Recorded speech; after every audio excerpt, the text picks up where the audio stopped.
আজকের গল্পটি সিমন নামে এক গরিব ছেলের, যার বাবা দিন মজুরি করে সংসার কিছু আছে ঘরে খাওয়ার?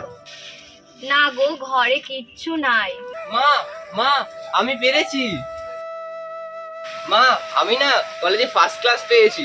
এবার আমি ভালো করে পড়াশোনা করে একটা চাকরি পেয়ে তোমাদের সব দুঃখ দূর করে দেবো। হাই বাবা, বুকে আয়। কলেজে ফার্স্ট ক্লাস পাওয়ার পর সিমন আরও মনোযোগ সহকারে পড়তে লাগলো।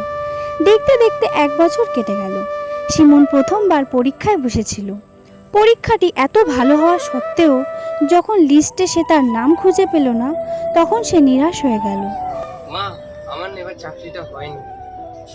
বাবা নিরাশ হোস না, চেষ্টা কর, পরের বার হয়ে যাবে নিশ্চয়ই। সিমন পর পরীক্ষা দিতে লাগলো।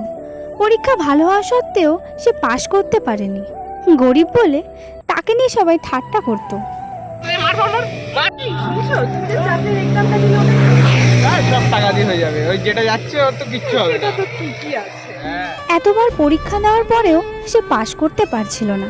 সে বুঝতে পারলো যে এখন পড়াশোনার থেকে টাকার দাম বেশি। সিমন সব আশা হারিয়ে তাদের গির্জার সামনে গিয়ে বসলো।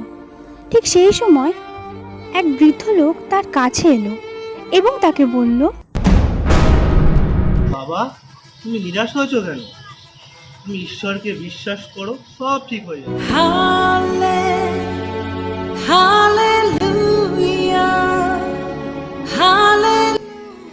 হে আমার পুত্র, তুমি নিরাশ হয়েও না।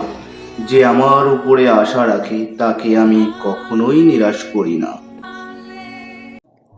বাবা মায়ের প্রার্থনায় এবং ঈশ্বরের আশীর্বাদে সিমন আবার আশা ফিরে পেল। আবার সে পরীক্ষায় বসলো, আর এই পরীক্ষায় সে পাশ করে গেল। যিশু তোমায় ধন্যবাদ, আমি পাশ করেছি। হে আমার পুত্র, তুমি নিরাশ হয়েও না। যে আমার উপরে আশা রাখে তাকে আমি কখনোই নিরাশ করি না।